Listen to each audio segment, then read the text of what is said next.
Thank you very much, Mr. Malhotra, for your very kind words.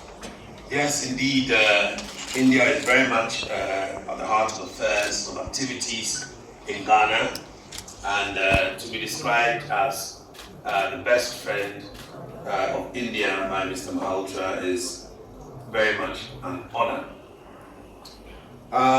Ladies and gentlemen, distinguished members of the dais, excellencies present, ladies and gentlemen, I want to start by referring to what Madam Arushi just mentioned with regard to the Ganga, Clean Ganga.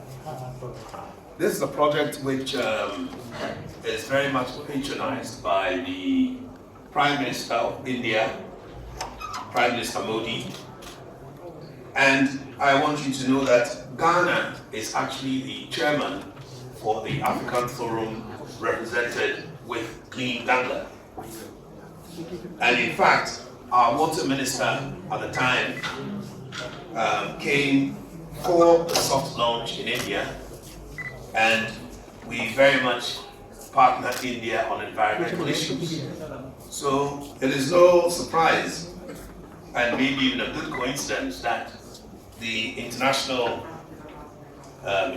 Friendship Society have chosen to come to Ghana for such an occasion. Just to give you a brief background about how Ghana is dealing with tree issues. We have done our research and noticed that since 2000, Ghana has lost half of its forests. And that in itself is something very worrying and troubling to us. We therefore had to take some steps, and the first step we took was a 5.5 million climate investment fund, $5.5 million, and we had to do a combination of various things. First of all, we had to go through outreach, we had to go through education, and we had to go through training, as well as policing. Recently, some foreign nationals were arrested in Ghana trying to smuggle wood, because we all know, as much as we are trying to stop matters like the elephant trade, trying to stop people from selling illegal timber, you always have people who are also ready to smuggle it because of the financial benefits attached thereof. So these are areas that Ghana started putting in some effort. We all know in India, for example, you cannot just cut a tree willy-nilly. I have really noticed that in India, the trees have numbers, as if they are human beings. And I hear that if you cut a tree in New Delhi, you go to the environmental court. I think you'll even be charged with murder of a tree. And these are things that we would also want to pick and learn in Ghana, because we all like knowledge transfer. And we would want to give special emphasis to the life of trees, where, for example, in the UK, if you want to cut a tree, you need a permit from the local authority, even if the tree is in your own house. So these are things that in Africa, we haven't yet gotten to that stage. We take it for granted we have so much forest, but with these losses, we've decided to sit up and to do something about it.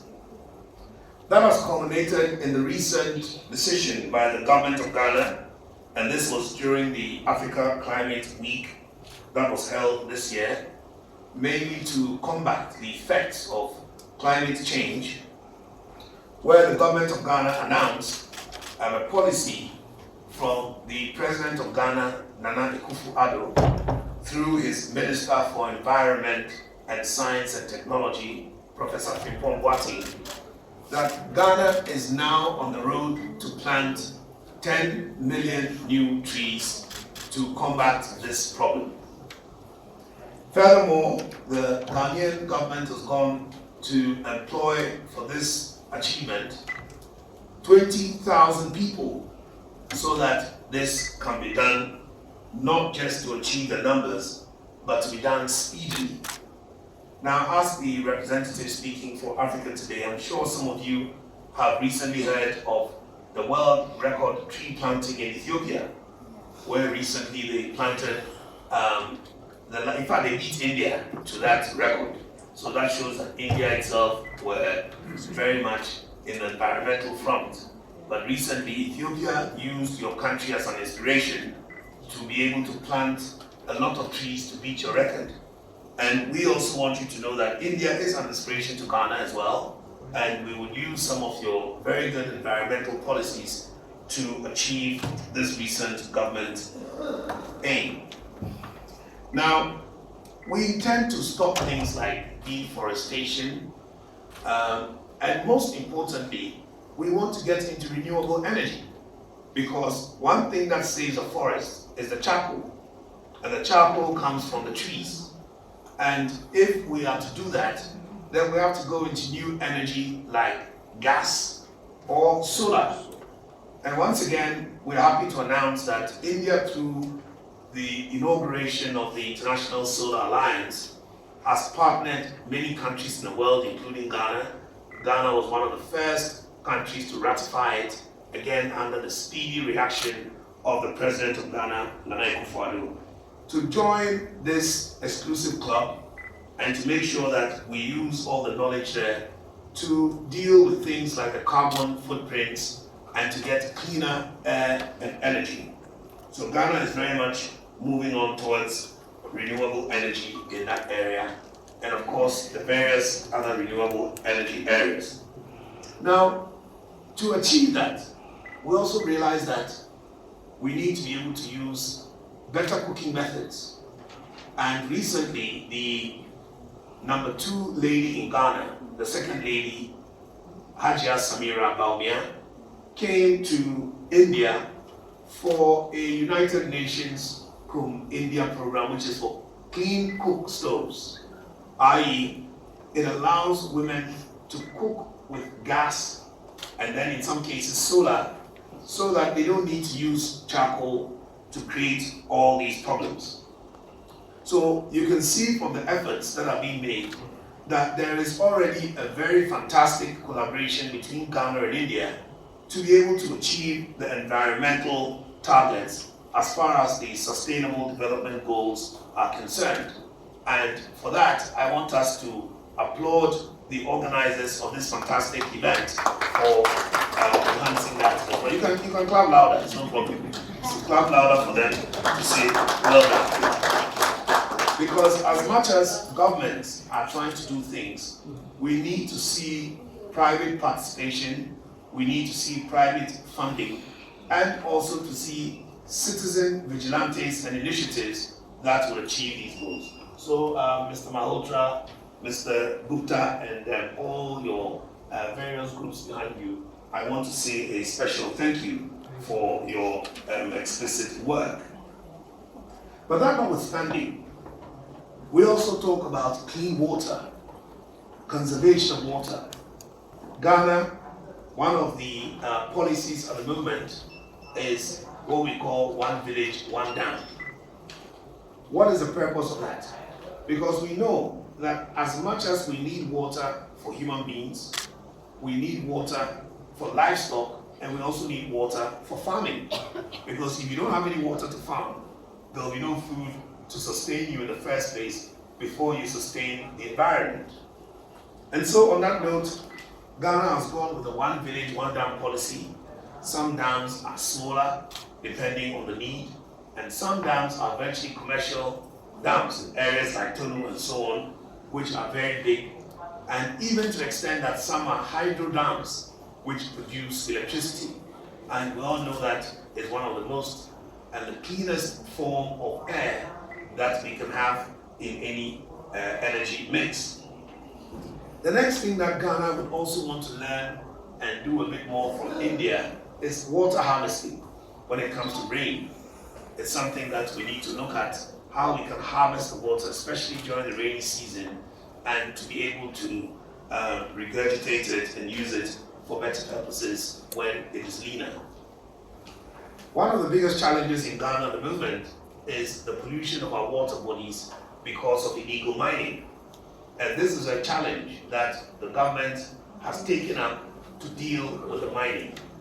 But the challenge is big, because you can imagine such a lucrative business as gold mining, where people are making all sorts of monstrous sums, some virtually illegally, and even to the extent of polluting water and endangering lives. But we all know where remuneration and money making is concerned, most people could care less about the environment. And so the government has made very big efforts to try to curb this problem and to deal with it. Unfortunately, this is an area that India is very much collaborating with Ghana and some of these miners to commit these unfortunate things, because we all know that gold is very important in India. Indians like to buy gold.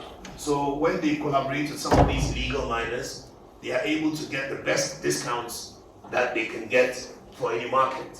And so there's that encouragement.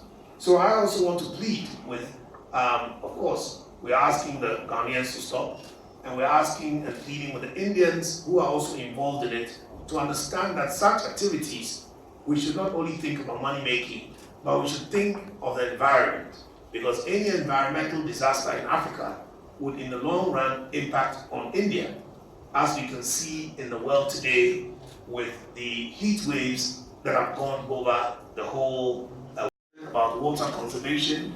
People are concerned about water generation.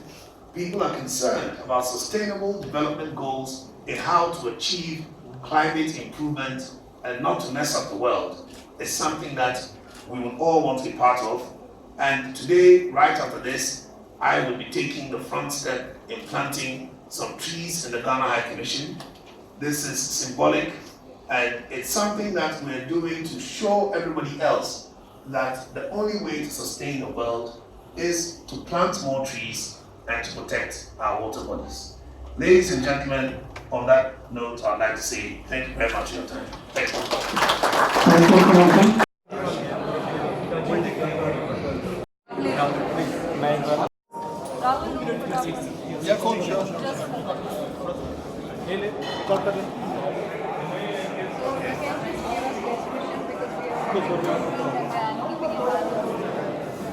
Yes, let me give this to you. Big Mike.